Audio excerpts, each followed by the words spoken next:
Rail's funeral home. About to do some things that I hope you never have to experience it. And it's going to get your child's death certificate. So we serious content over here, real life, and we're going to sit down and talk as promised on Coney Island Chronicle. Peace.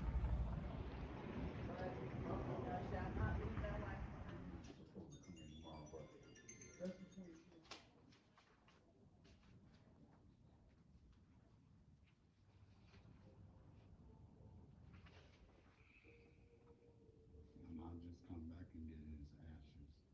Okay. We already talked about that. Man, this is fucked up. So this is the actual spot, cuz? This the actual spot, the house.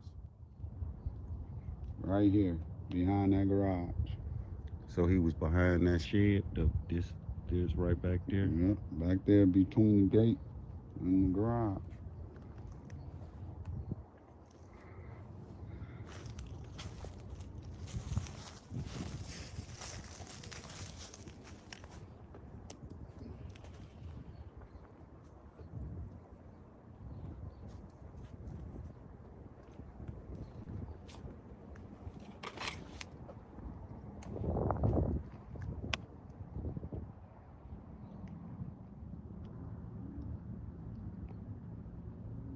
A hole right there.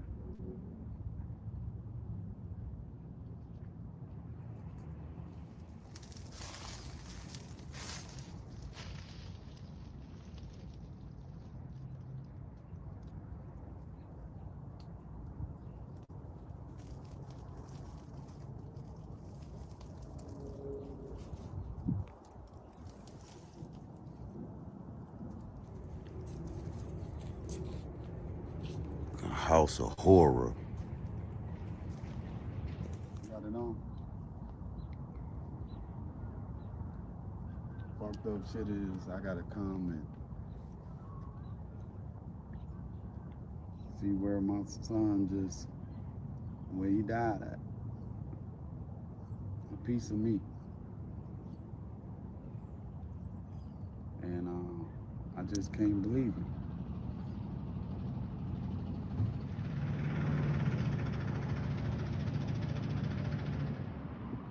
I'm right here where my son, Zaymar King, died at. His mama killed him. I'm his father, Derek Brown.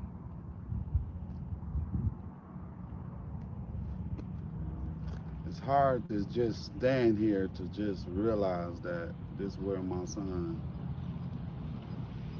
last place. A lot of people maybe want to know where was the daddy. I'm gonna tell you like this. She knew how to get in contact with me if she was feeling any type of way.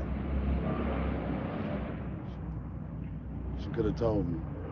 She could have gave my son up to me. If she would have let me know she was back here in time, she could have let me know and say, come and get him. And now I feel like she just took his life away and I had to step up and I mean, do the funeral and everything. It's hard to lose a child, and this grief never gonna go away. So we back live, Coney Island Chronicle. Actual footage right here. And cuz, do you got something that's planned? Yeah, I got a balloon release And going that's on when? Sunday, this Sunday coming up, What time, cuz? 4 o'clock. I want to release his spirits and celebrate his life. I mean, please come and help support me. Come out and celebrate his life and release some balloons in his name. somewhere. And that's going to be on Woodingham, 17,000 block. Woodingham, 17,700 block. Woodingham. 17,700. No, 19,700. 19,700. Yeah, 19,700 block of Woodingham. Come on out, show some support.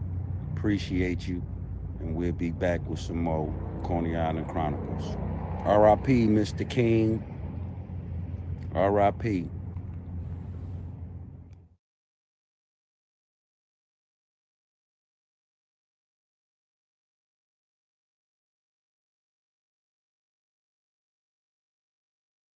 Searching for a reliable used SUV? Shop the area's best selection of affordable vehicles at unbeatable prices.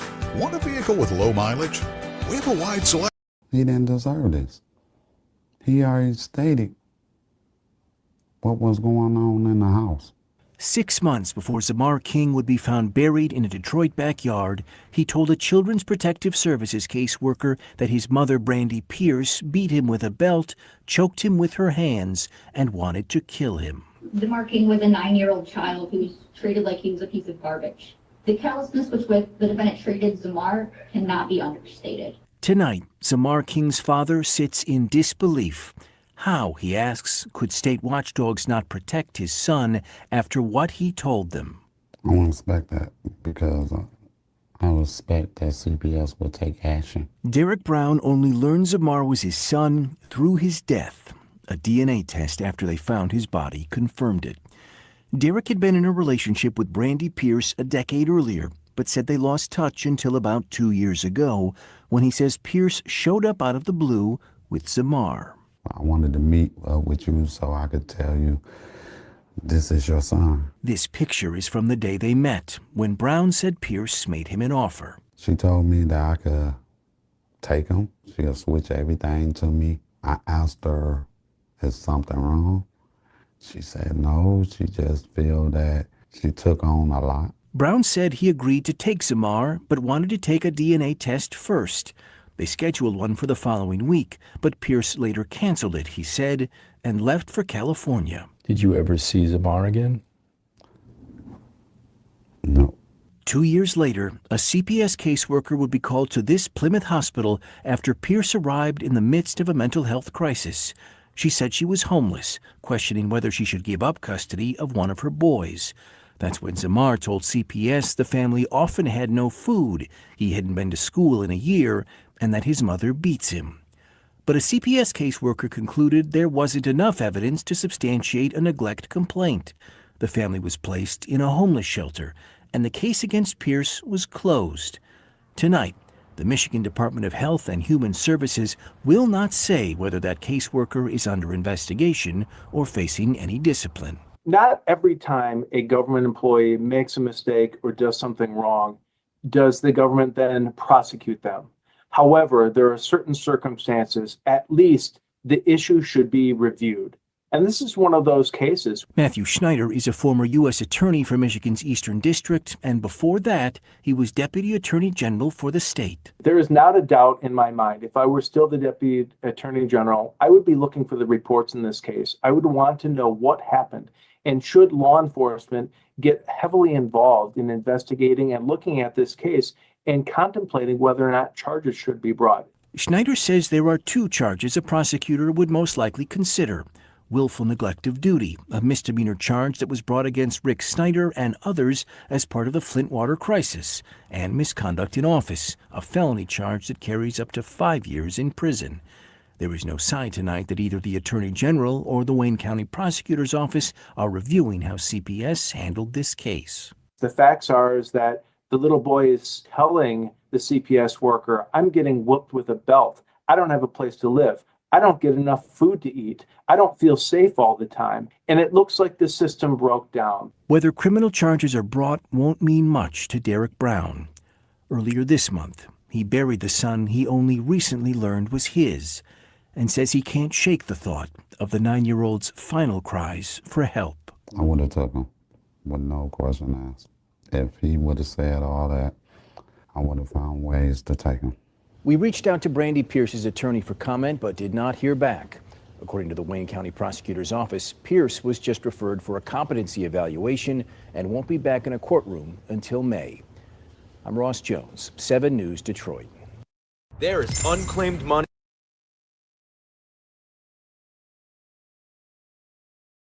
I'm about to show y'all this paperwork real quick.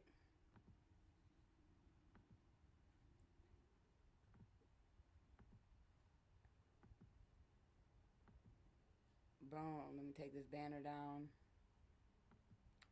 So this is Brandy. Hold on one second, y'all.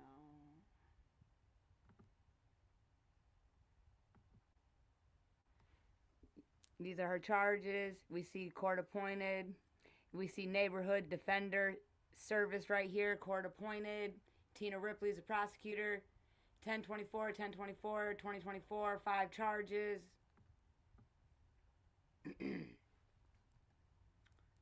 on the wrong page. Let's go down. So first, they issued a warrant on February 3rd, 2025.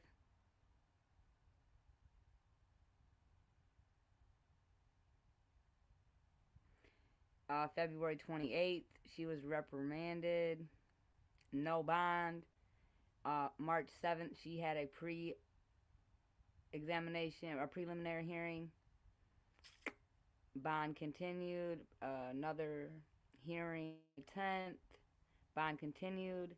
Says 3/11/2025. Referred to pretrial service for a bond review. Then on the 13th, they had a pre-exam hearing. Another bond continued, pre-exam hearing, bond continued. That's May 13th. June 9th, it's like the same thing back and forth all through the months. And then until we get to November, and then we get some action. Preliminary hearing on the 4th. It was bound over. Arraignment was on the 12th. Proof of service, calendar conference, and then order for criminal responsibility. Motion to adjourn. Ms. Pierce's presence waived by defendant. Okay. And then on the 11th of December, order granting adjournment. Oh, shit. What the fuck that mean? I wonder what they were getting adjourned. Request and notice for media coverage filed. So, they're gonna be covering this.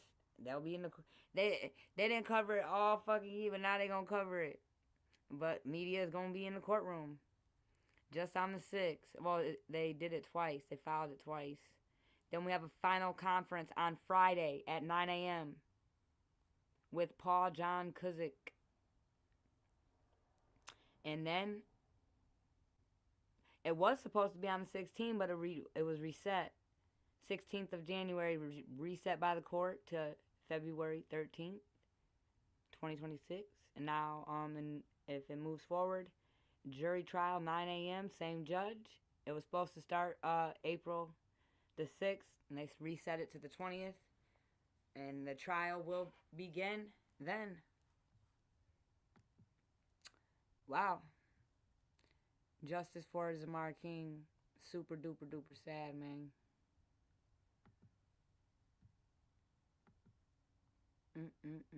All right. So on Friday, we'll be in the courtroom, and and when the trial starts, we'll definitely be there for Zamar, and anybody else hurting. Hope his father's doing all right.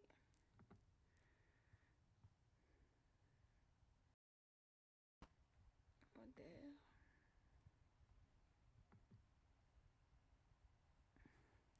All right, y'all. So yeah, help keep his name alive, y'all. Zamar King III is his name. Give me 1 second.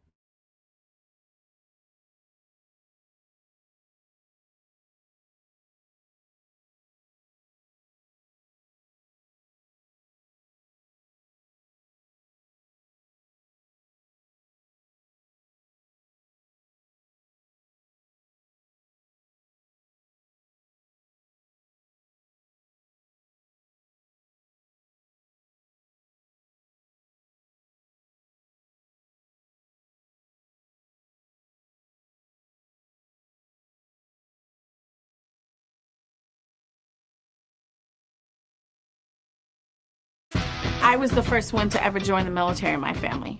When I got out, I knew that I wanted to.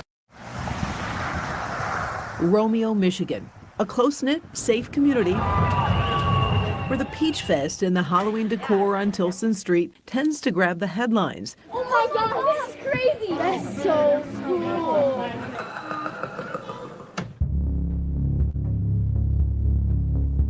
But the past few years, there have been murmurs about a Romeo High School football player. Some disturbing social media posts. He was asking for indecent pictures of minors. It seemed everyone knew about DJ Phillips. Throws it up there, and what a catch by DJ Phillips. Right there at the 40, he made a great adjustment to the football. How this football player, who quietly left school for a bit, was really a target of a 15-year-old girl who took over his identity and destroyed his life. As she admitted in court. As a result of her actions, I've been bullied, threatened, humiliated in public, and even physically assaulted, all because of things I never said or did. That's DJ Phillips with his parents by his side, reading the victim impact statement he read in court. Before we get to that, let's go back 4 years. I'm a sophomore at Romeo High School, and I would want to say it started after an Anchor Bay football game. So we posted a TikTok on my account after the game in the locker room, and it got like kind of some publicity and stuff like that. The following week, there was a screen recording of it, and all the watermarks and everything was taken down. So it just looks like if you posted, it would be your video. And it was posted on this random account, and one of my teammates, who was also in the same gym class as me, comes over, and he's like, "Why are you posting this?" I'm like, "No, I'm serious, it's not. I didn't post that." That would be the beginning of denials. DJ telling friends someone had hacked him. Now, DJ admits at one point early in high school he did make a poor choice and posted a photo where someone pointed a gun to his head. He says he quickly took it down. But what was happening to him sophomore year, he says, was frightening. Fake accounts acting like him, using his photos. So she took your TikTok, created a fake account, and posted it to start to get people to follow her. Yeah. And at the very beginning, she posted the video and then took it down, reposted it until it got, more views and stuff like that. He would later find out whoever was doing this had blocked DJ and his family, so he was unaware these profiles existed. I started to realize that something was wrong because it started to really catch on, and not even just at my school. I've had random people text me, and I'm sitting at lunch, and I'm already kind of blown away by the whole entire situation. I also don't really know what to do, because in my head I'm like, oh, it's social media, people probably won't believe it, but they did. Many would question DJ's denials because the profile pics and video detailed his daily life. Then, a sinister twist. These fake profiles started posting messages of disrespect to other female teens, an admission he had a DUI. Then, the fake profile would start asking for nude pics of minors. As I'm sitting in lunch, I feel someone tapping my shoulder, and it's a school resource officer, it's a school cop. And everybody's kind of looking at me, and I didn't know what to, kind of stood there for a second. He's like, "DJ, come with me." He sits in his chair, and he kind of sighs and like looks at me like disappointed, and he's like, "Did you ask a girl from Novi for nudes?" And I was like, "No." And then I told him, I was like, "Listen, I kind of gave him the whole breakdown of what has all already happened." In time, DJ and his family would learn his father, who was a football coach at Romeo High at one point, also was targeted, his pics stolen, and another fake profile made. She made a fake account on you. Yes. Because she figured out that I was in some of these football pictures because I was coaching there at the time. She was that comfortable doing whatever she wanted to do. But the problem is that it wasn't just normal videos or reposting stuff from the fake account of me and him being like, "That's my son." It was girls, underage girls and stuff like that. So even if I was still on the job, I think I had just retired. I would have, if it would have came out, I would have been. Real quickly, I just want to let y'all know, this just happened in Macomb County. Again, this is a county It's one of our Wayne County's neighboring county. It's outside of Detroit. Some miles, you know, it's a different county. But this just happened. This is crazy. What is going on in our state, yo? Whoa. You would have been trouble at fired. work, yeah. The torment and defamation continued for DJ. Summer of 24 was probably when it was most popular. The account was. It seemed everywhere he went, people would stare and talk about him. His first concert to Pine Knob turned into a personal attack on him from strangers in the crowd. This girl was like, "Are you DJ Phillips?" I was like, "Yeah." She just smacks me. She smacks me, and like everybody around in like a 5-10 foot radius was kind of like looking at me as she's like stumbling away, and I didn't know what to do. This is where I started freaking out because I didn't know what was really gonna happen. The Phillips go to the Macomb County Sheriff's Department and the investigation begins. Tracking IP addresses, Snapchats, TikToks, a twisted tale that led them 40 miles west of Romeo to Novi, in the home of a 15-year-old girl. When you found out this individual didn't even know who you were, just wanted to pick on you. To be honest, I was terrified. It was just random. It was just random. It's just unbelievable. According to this report from the Macomb County Sheriff's Office, detectives stated it appeared the suspect shared a large number of image and video files of Daniel with other Snapchat users as if they were portraying themselves as Daniel. It went on to state, I did observe one conversation with Snapchat user where they made unsolicited sexual comments to this user. So we obtained court transcripts and are not sharing the name of the minor charged, but we are sharing what she had to say about randomly targeting DJ Phillips. She told the judge, quote, "There is no excuse for what I did. I flat out ruined someone's life with just simple selfish decisions." She went on to say, "I did great harm to someone that I don't even know." The teen said she was deeply remorseful. She knew what she was doing, and then it's a complete malicious act. DJ stopped playing football his junior year because of an injury and surgery. He homeschooled for a while. After graduating Romeo High, DJ said goodbye to his hometown, left the rumors, the whispers, and started his college career at Michigan State. This past semester, it was hard. New school, but many from his hometown were also there. The whispers began again. After the first semester, I'm nervous it might go, my second semester might go the same as the first. In general, I'm very blessed to just be able to go to college. I have the opportunity that a lot of people didn't have. I have an opportunity that my parents didn't have. I can't let them down.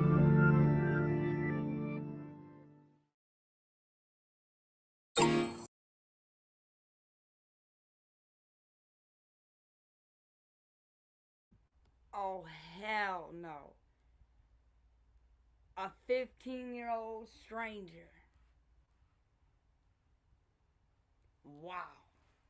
This internet is scary, y'all. Let's react to some more news. Wow.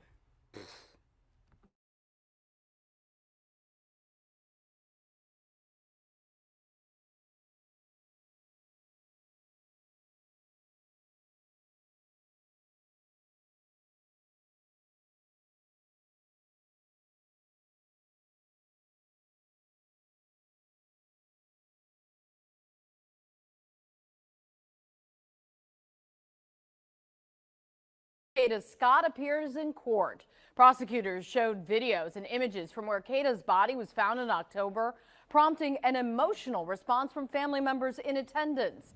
We also heard from detectives about the tips that led them to Kata after a 2-week search. It is Monday afternoon. I'm Sarah Bloomquist. And I'm Brian Taft. The big story on Action News today is that preliminary hearing for Keon King. The 21-year-old has been held without bail since his arrest October 15th. Kata Scott's disappearance, of course, and death made national headlines. Action News reporter Taronda Thomas was in court for the hearing that lasted all day today. She's live now in Center City with what we learned and reaction just in from family members. Taronda. Well, Sarah and Brian, the judge ruled that the murder case against Keon King will move forward. This after disturbing details and photos were revealed in court today. Kata Scott's father, Kevin Scott, seen leaving court just a short time ago, Her family filled the courtroom for the preliminary hearing, which lasted for over 4 hours. Several witnesses testified, including a co-worker of Scott's, who said she received a phone call shortly after arriving to work on October 4th of last year, and she seemed upset during that call, saying something to the effect of, "I can't believe you're calling me," and that she seemed scared and had tears in her eyes. Prosecutors revealed evidence that pointed to Keon King as the person who made that 43-second phone call. Investigators also revealed evidence that the two had been texting in a way that suggested they'd planned to meet up that evening. Scott disappeared that night. Her body was found on October 18th at the abandoned Ada Lewis Middle School. In court, several investigators testified about Keon King's cell phone records showing he was in the vicinity of Scott's job as well as the school where her body was found. They also showed surveillance video that showed two people at a recreation center near that school. Prosecutors allege that King parked a stolen car there with Scott's body inside for more than 30 hours. Surveillance video showed in court today shows two people removing something that appeared to be heavy from that car. Investigators testified about receiving tips that eventually led them to Scott's body, which was in a shallow grave about 3 or 4 inches deep. That's when the prosecution showed those disturbing photos, with the judge warning the family first and some of them opting to leave the courtroom. The photos were of Scott's body, which was in a fetal position and had suffered from decomposition. A coroner's report says the cause of death was a gunshot wound to the head. Scott's family was emotional during the gunshot wound to the head.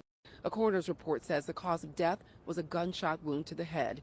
Scott's family was emotional during the hearing, some gasping and crying as the photos were shown. Their attorney spoke afterwards.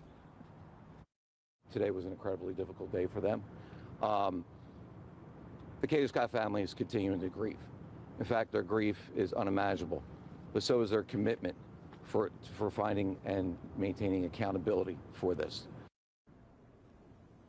Now, Kata Scott's phone, iPad, and Apple Watch were never found, but investigators testified today that they used an old iPad to trace her devices by using her Apple ID that was on that old iPad and then tracing her location for those new devices.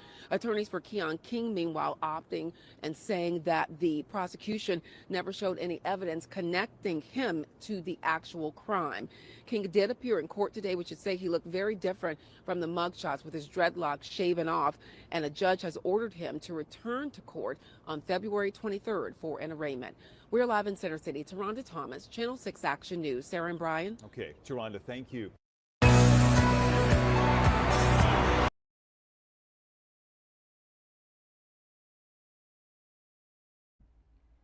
Dang. I was in a live in TikTok, and a lady had attended the preliminary, and yeah, it was crazy work. May Kata Scott rest in peace. Prayers for her family. Justice for Kata Scott.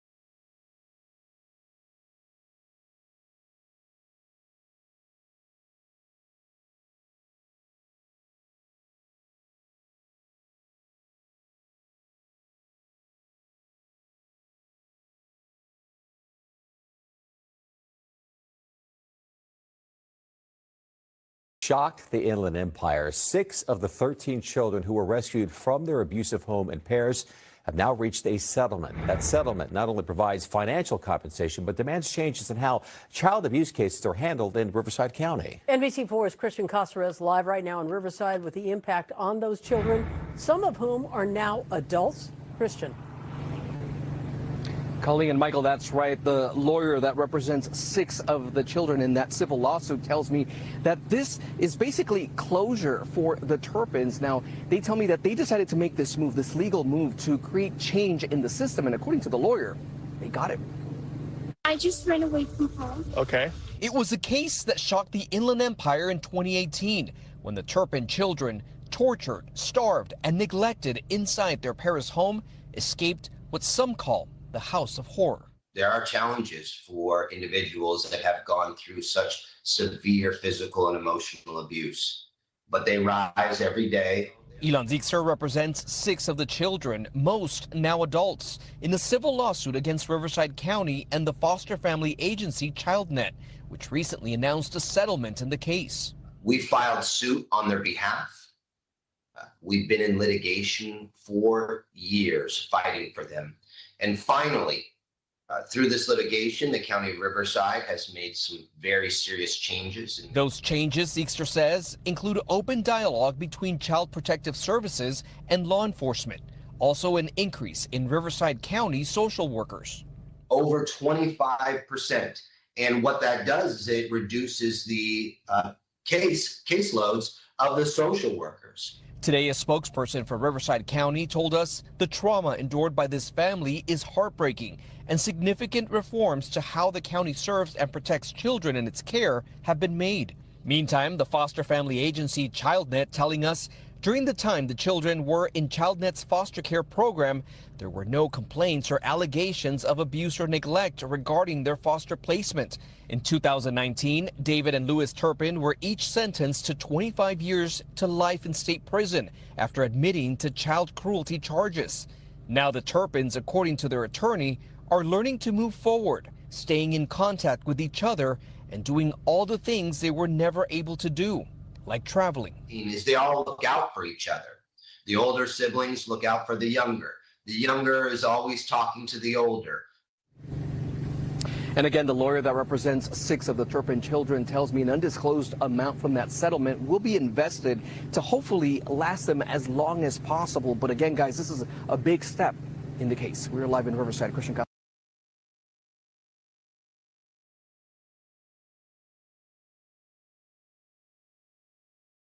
Yeah, I remember that shit. That shit was crazy, all them shorties.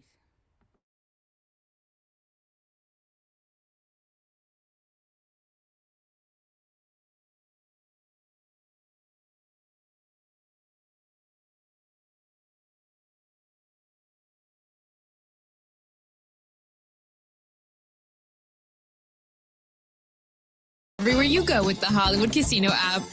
Your next big thrill is just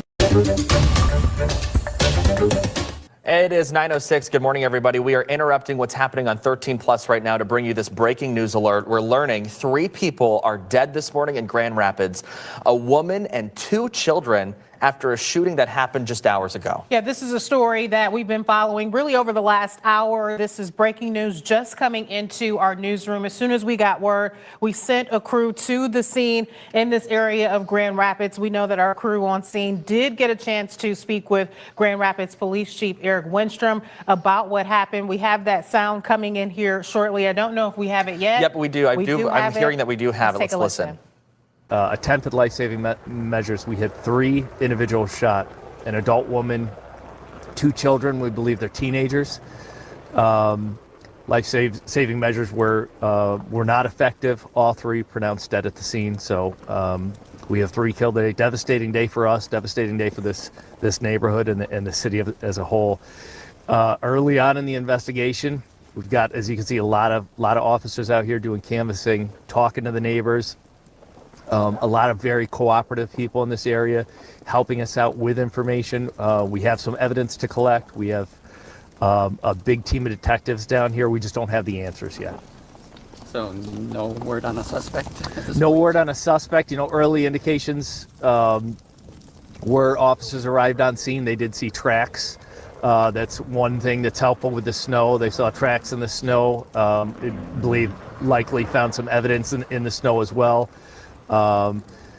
Officers were out here very quickly, so you know, we're doing everything we can to get that information, to get to a conclusion where we can get answers. Because this is the first time since I've been here almost 4 years now. It's the first time that I've seen an incident with 3 individuals murdered in a single incident. This is absolutely devastating. So everyone in this house is dead. So are there any eyewitnesses? We had individuals who called about this incident. First 911 caller, we're talking to that 911 caller. We have other neighbors which say they possibly heard gunshots. So as you can probably see through the snow up there, I probably have about 12 detectives actually talking to everyone in the area involved at this time, so it's just too early in the investigation. Is there any history at this address? No history. This isn't an address that was on our radar at all for any sort of violence or gang activity, drug activity, etc. This is a very peaceful block with good neighbors that look out for each other, and it's certainly a shock to the neighborhood, and it's a surprise to us. This wasn't something that that makes any sense for us yet. Have you notified any relatives or even That's ongoing. Yeah, we're not to the point where we're ready to identify these victims, but we are getting that information, and we do have a team of not only our detectives but also our victim services team to reach out and to start having those difficult. Spinning on Fanatics Casino, explained by Patrick Schwarzenegger, while also spinning. Only Fanatics Casino has fan cash spins, a game that lets you spin for free every day. New customers deposit and wager $10, get 1,000 free. Welcome to Noon Plus on 13 on your side. We continue to follow breaking news this noon hour as we've just obtained new documents from the courthouse that give more insight into what happened in that tragic triple murder Tuesday morning. Jacqueline Neal and her teenage sons Cameron and Michael Kilpatrick were found murdered in their home in Southeast Grand Rapids just before 8 o'clock that morning. According to the affidavit, the suspected killer, Charles Broomfield, called 911 after police believe he shot Neal and her sons. They say he was first crying too much for dispatchers to understand what he was saying, and when he called back, he told them that 2 possible people had broken into his home and shot someone. When officers got there, they say Broomfield was still in the home, still standing near Jacqueline Neal. Police say her body was on the floor and had been shot.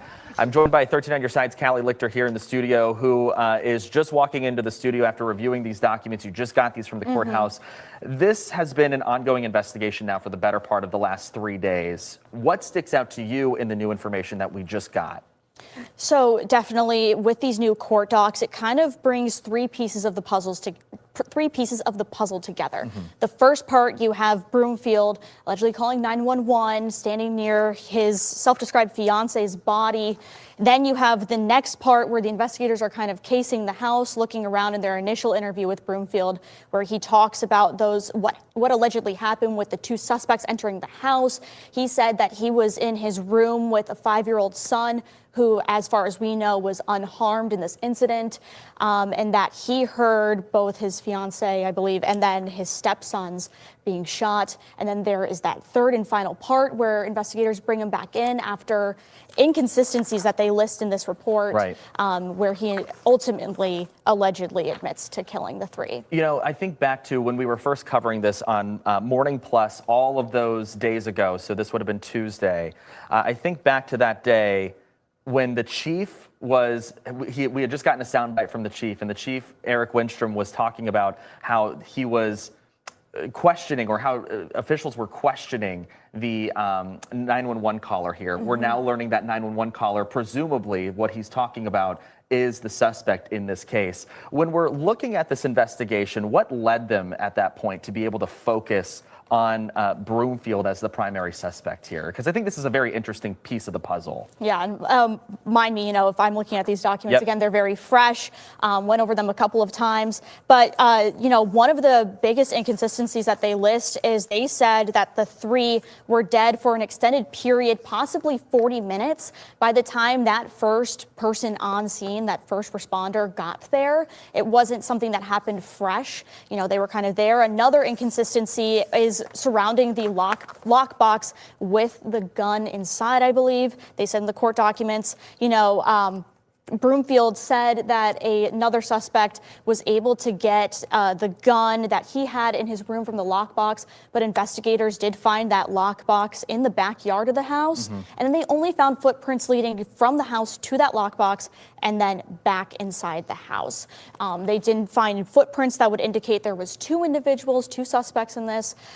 So just, a lot of inconsistencies that kind of made them go back to Broomfield saying, hey, this doesn't really line up with what you initially said and what we initially talked about. And it's exactly what was talked about in the 911 call, kind of an inconsistency there. Another inconsistency is the way that the report that we received from the courthouse describes that it appears, according to officers, the victims had been deceased for an extended period of time. So they had been dead for a while before police had gotten there, which is another one of those inconsistencies as well. I think it's interesting that the report states what his original account of the events are, is that 2 people broke into his house. We're now Grand Canyon University offered nearly $161 million in institutional scholarships to online students in The man accused of killing his fiancée and her 2 sons in Grand Rapids late last month told Target 8 today about the hours leading up to those shootings. He says it was one of his multiple personalities that pulled the trigger,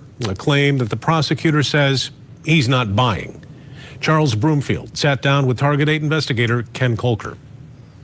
We spoke through a video chat for about 45 minutes from the Kent County Jail, where Broomfield is being held on 3 counts of first-degree premeditated murder and weapons charges. Broomfield, who has no criminal record, is accused of killing his fiancée, Jacqueline Neal, and her sons, Cameron and Michael Kilpatrick. She's one of the best things that ever happened to me out of any woman, girl ever been with. He says they met 8 years ago through Tinder. They had a son together 5 years ago. She had 2 older sons and 2 daughters. But I don't call her Jacqueline. I always called her Bunny. You called her Bunny? Because she was my bunny. Yes. I never called her Jacqueline. But he says their differences in raising children, among other differences, started getting between them. Broomfield talked about the night before at their home on Warden Street Southeast. They had just moved in days before. I remember the night before like it was yesterday. He says it was a stressful evening, some family members still moving things into the home. Says he and his fiancée were not getting along. We were just being petty towards each other. The next morning, he says he woke up early, before 6 a.m. to shovel snow. That, he says, is when his fiancée texted him.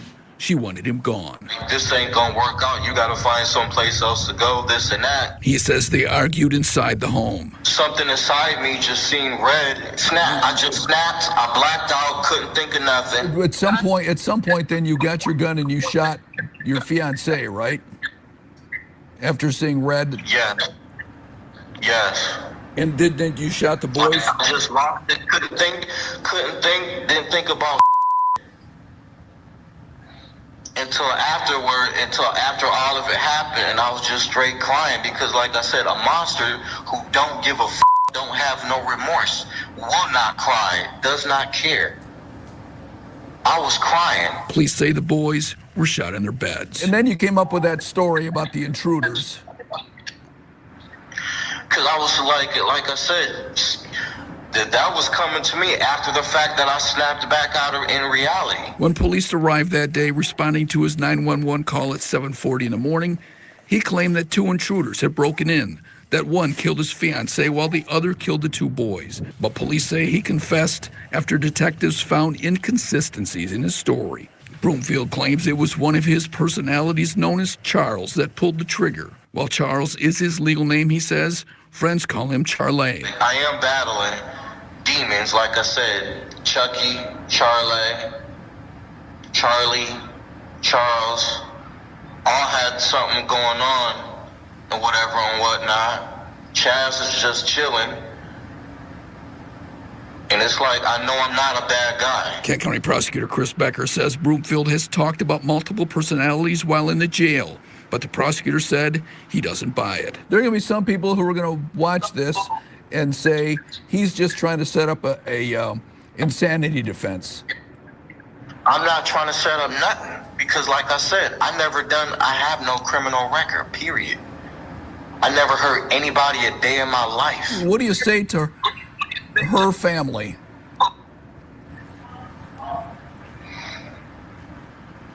Basically,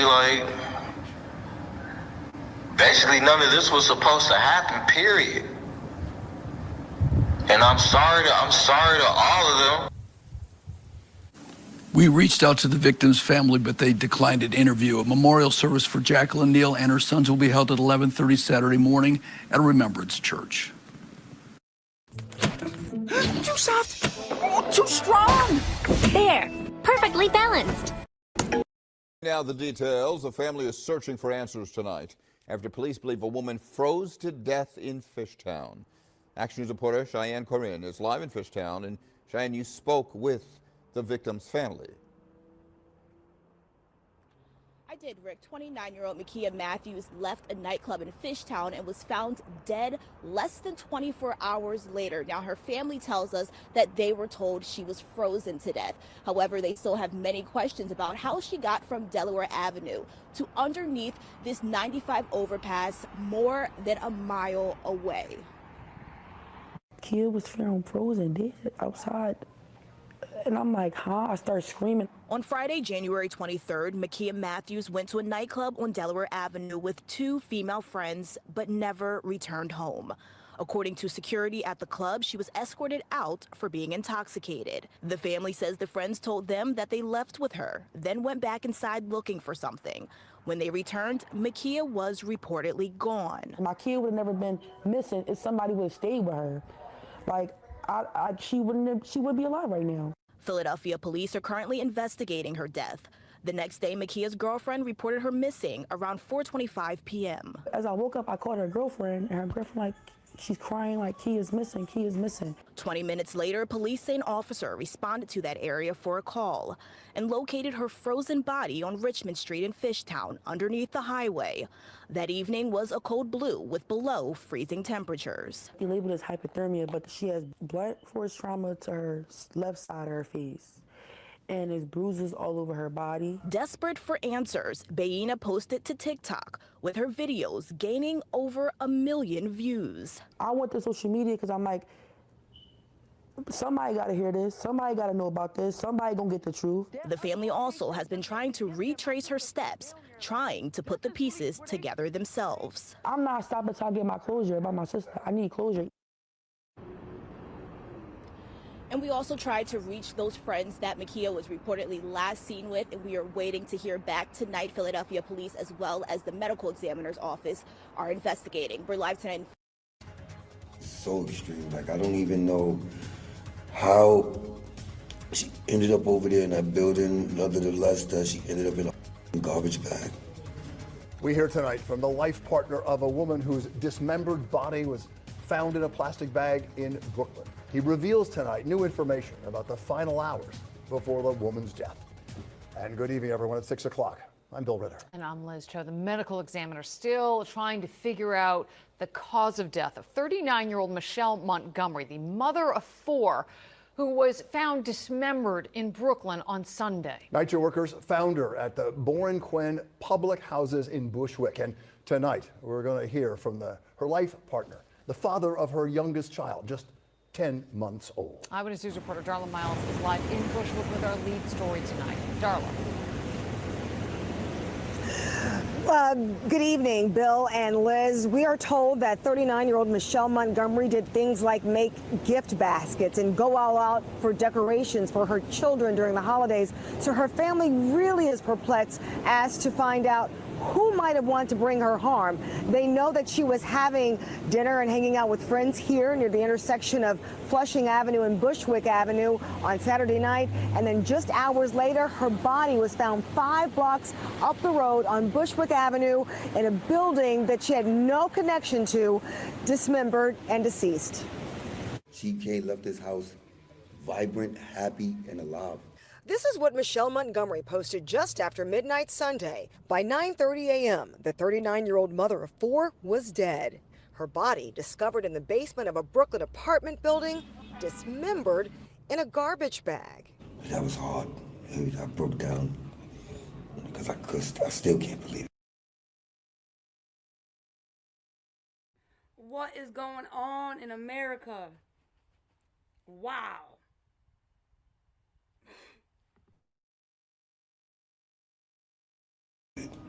Still. Montgomery's gruesome murder, a total and utter shock to her family. She and her life partner, Anthony Echevarria, have a 10-month-old son. It has been one of the hardest things to really look at. Is watching him look for her and knowing that she's not coming back. He says she left home around 9:30 Saturday night to hang out with friends. Family members say at one point she was hanging out at a local restaurant where she posted this video of herself dancing and having a good time. But they say she has no ties to Berequin houses on Bushwick Avenue, where a memorial with her picture and candles have been placed in honor of where her remains were found by a maintenance worker. It's so extreme. Like, I don't even know how She ended up over there in that building. Nonetheless, that she ended up in a garbage bag.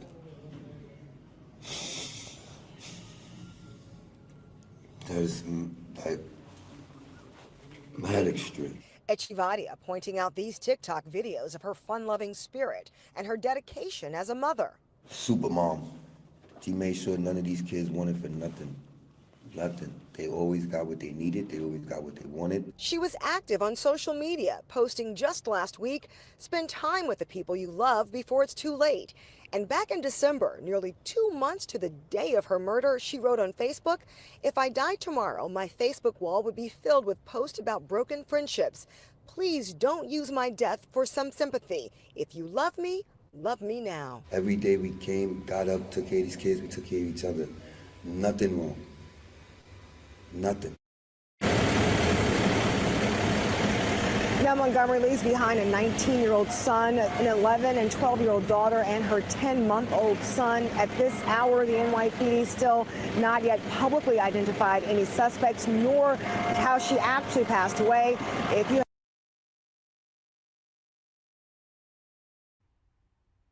That is fucking diabolical. Wow. Chopped up and put in a bag. Not even just in the building. That happened on February 1st. So 8 days ago. I don't know why he ain't crying harder. I don't know. I would be, that kind of made me raise my eyebrow. I don't know. I wouldn't even probably be able to do an interview. That's your baby mama and shit. Like, you just put this, I don't know. But I'm no detective. So, it's an open investigation. I don't want to compromise the integrity of the case. By golly. No, I don't want to do that. So, we're going to end it like we always do. Winnie the Poohski, my Christopher Robin voice. You're smarter than you think. You're braver than you believe. And you're stronger than you seem. I feel it in my heart every time. You know what I'm saying? It's all love over here. It's real over here, y'all. Till next time, be real smooth with it, cool with it, true with it. Salute.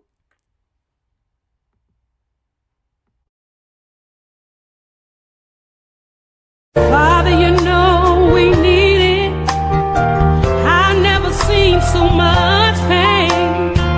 We have the faith for now.